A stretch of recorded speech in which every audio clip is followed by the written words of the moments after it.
Sintayong isyaratkan panggil Kevin Dix.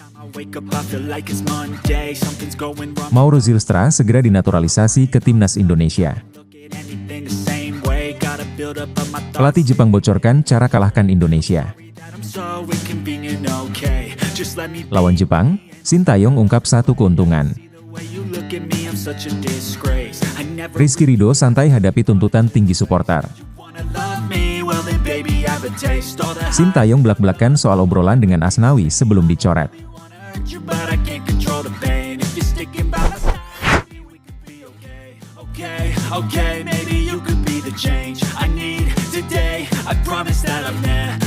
Sintayong mengungkapkan rencananya untuk menambah pemain dalam skuad timnas Indonesia untuk laga melawan Jepang dan Arab Saudi. Satu nama yang kemungkinan besar akan bergabung adalah Kevin Dix. Kevin Dix hanya tinggal menjalani prosesi sumpah setia sebagai warga negara Indonesia yang rencananya akan dilakukan pada Jumat. Setelah prosesi tersebut, Dix akan melanjutkan proses administrasi dengan mengurus perpindahan federasi dari KNVB Belanda ke PSSI. Jika semua proses tersebut berjalan lancar, Kevin Dix bisa segera memperkuat timnas Indonesia. Proses naturalisasi Kevin Dix sangat penting karena ia bisa diturunkan dalam laga melawan Jepang pada 15 November mendatang. Timnas Indonesia berharap segala proses administrasi berjalan dengan baik agar Dix dapat segera bergabung dengan skuad Garuda. Sintayong menambahkan bahwa tambahan pemain baru ini akan semakin memperkuat timnas Indonesia untuk menghadapi dua tim besar tersebut. Kehadiran Kevin Dix di lini belakang timnas Indonesia diharapkan memberikan kestabilan dan pengalaman. Dengan pengalamannya bermain di Eropa, Dix bisa menjadi pemain kunci di pertahanan Indonesia. Timnas Indonesia sendiri tengah mempersiapkan diri untuk menghadapi tantangan berat di pertandingan selanjutnya. Sintayong berharap skuad yang dipersiapkan bisa tampil maksimal, mengingat pentingnya pertandingan ini sebagai bagian dari persiapan menuju kualifikasi Piala Dunia.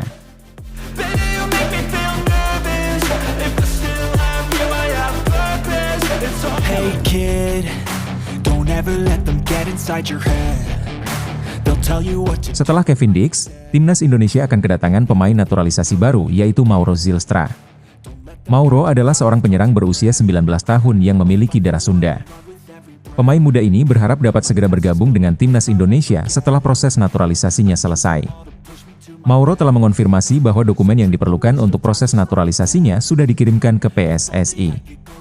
Dalam sebuah wawancara di kanal YouTube Yusa Nugraha, Mauro menyatakan bahwa semua dokumen yang dibutuhkan sudah lengkap dan diterima oleh PSSI. Konfirmasi ini juga diperkuat oleh Yusa Nugraha yang mengungkapkan hasil pertemuannya dengan Arya Sinulinga. Yusa menceritakan bahwa Arya telah memastikan dokumen Mauro sudah lengkap dan sesuai persyaratan. Yusa menjelaskan bahwa Arya Sinulinga telah memeriksa setiap dokumen Mauro dengan teliti. Arya menyatakan bahwa dokumen-dokumen tersebut sudah memenuhi syarat untuk proses naturalisasi. Pernyataan ini menjadi kabar baik bagi Mauro yang memang berkeinginan besar untuk segera bergabung dengan timnas Indonesia. Mauro menyebutkan bahwa PSSI akan segera memproses naturalisasinya, namun mereka masih menunggu waktu yang tepat. PSSI saat ini sedang memprioritaskan persiapan timnas Indonesia U20 untuk ajang Piala Asia. Oleh karena itu proses naturalisasi Mauro baru akan dilanjutkan setelah turnamen tersebut selesai. Yusa juga menyampaikan bahwa PSSI akan mengalihkan perhatian mereka pada proses naturalisasi Mauro setelah turnamen selesai. Dengan demikian Mauro berharap dapat segera bergabung dan memperkuat timnas Indonesia di masa mendatang.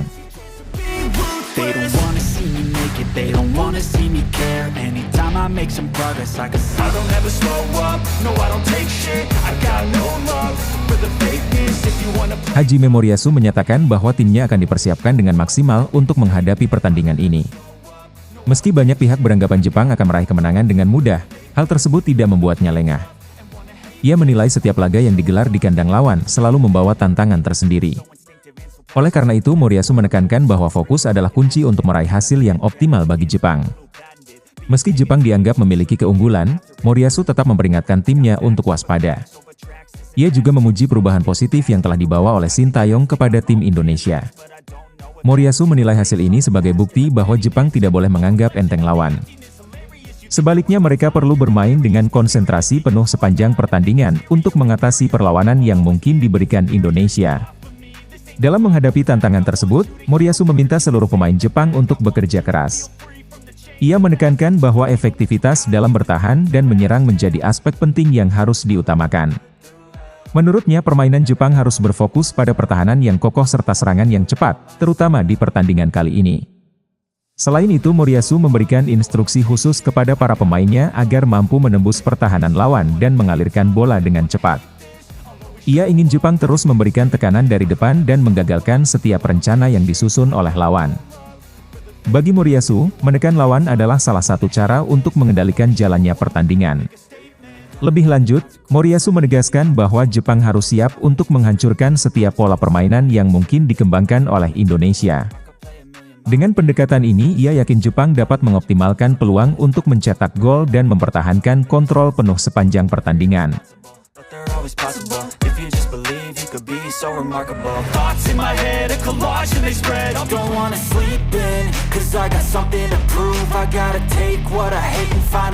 Menghadapi pertandingan melawan Jepang, Sintayong menyoroti satu keuntungan bagi timnas Indonesia. Menurut pelatih asal Korea Selatan ini, absennya Ayase Ueda bisa menjadi peluang positif.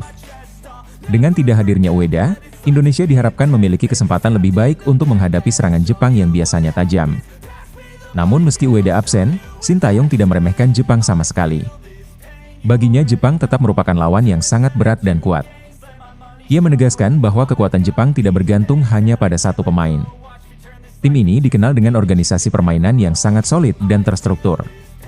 Sintayong kemudian mengingatkan para pemain Indonesia untuk tidak kehilangan fokus meski ada pemain kunci Jepang yang absen.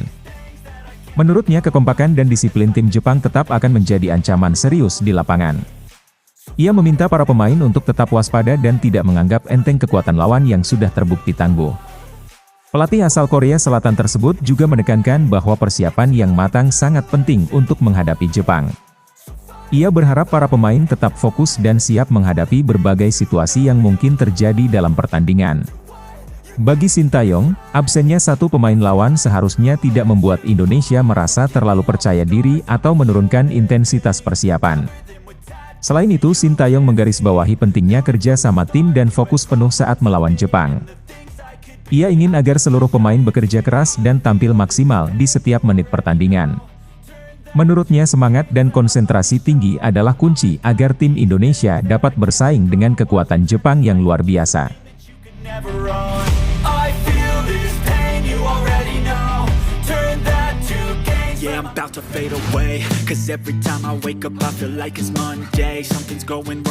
Rizky Ridho mengungkapkan bahwa ia memahami tekanan besar dari para supporter timnas Indonesia.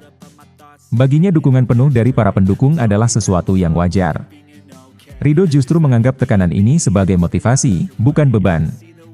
Alih-alih merasa tertekan, Ridho melihat target yang diharapkan oleh para supporter sebagai dorongan bagi dirinya dan seluruh pemain timnas.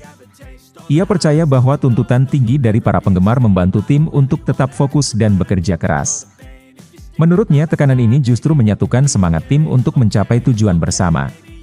Mantan pemain Persebaya Surabaya ini juga menyebutkan bahwa target yang harus dicapai sudah ditetapkan oleh PSSI dan pelatih Sintayong. Ridho menyadari bahwa sebagai pemain tugasnya adalah berusaha sebaik mungkin untuk memenuhi target tersebut. Baginya membawa timnas Indonesia ke babak berikutnya adalah komitmen yang harus ia pegang. Ridho menegaskan bahwa ia dan seluruh rekan setimnya bertekad untuk berjuang keras demi memenuhi target yang telah ditetapkan. Komitmennya terlihat dalam upayanya memberikan performa terbaik di setiap pertandingan. Hal ini adalah bentuk pengabdian kepada para supporter dan negara. Ridho juga menyadari bahwa mencapai target tersebut bukanlah hal yang mudah.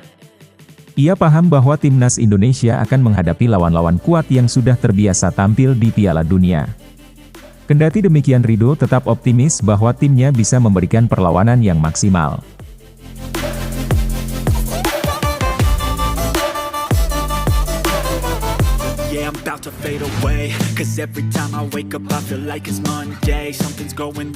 Sintayong baru-baru ini mengungkapkan percakapannya dengan Asnawi Mangkualam sebelum memutuskan untuk mencoret pemain tersebut. Keputusan ini menarik perhatian publik dan menimbulkan spekulasi. Banyak yang menduga bahwa pencoretan Asnawi mungkin terkait dengan alasan teknis atau performanya di lapangan. Namun Sintayong menjelaskan bahwa keputusan tersebut murni disebabkan oleh cedera hamstring yang dialami Asnawi. Pelatih asal Korea Selatan ini menegaskan bahwa kondisi cedera hamstring Asnawi cukup serius. Jika dipaksakan untuk bermain, cedera itu berpotensi memperburuk kondisi Asnawi dalam pertandingan penting mendatang.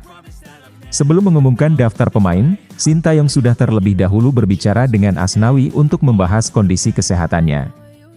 Dalam percakapan itu, Shin ingin memastikan kondisi pemainnya agar bisa membuat keputusan yang tepat. Asnawi sendiri mengatakan kepada Shin bahwa ia memahami situasinya dan tidak masalah jika tidak dipanggil ke skuad kali ini. Setelah mendengar penjelasan langsung dari Asnawi mengenai cedera yang dialaminya, Shin Tae-yong akhirnya memutuskan untuk tidak menyertakannya dalam skuad. Shin menilai keputusan ini penting demi kebaikan tim dan kesehatan pemain itu sendiri. Keputusan ini diambil untuk menghindarkan Asnawi dari risiko cedera yang lebih parah jika ia dipaksa bermain. Shin Tae-yong merasa bahwa menjaga kesehatan pemain adalah prioritas utama. Cedera hamstring bisa menjadi masalah serius jika kambuh saat pertandingan, yang dapat membahayakan karir Asnawi. Menurutnya, tim harus mengutamakan kesehatan pemain agar performa tetap optimal di lapangan.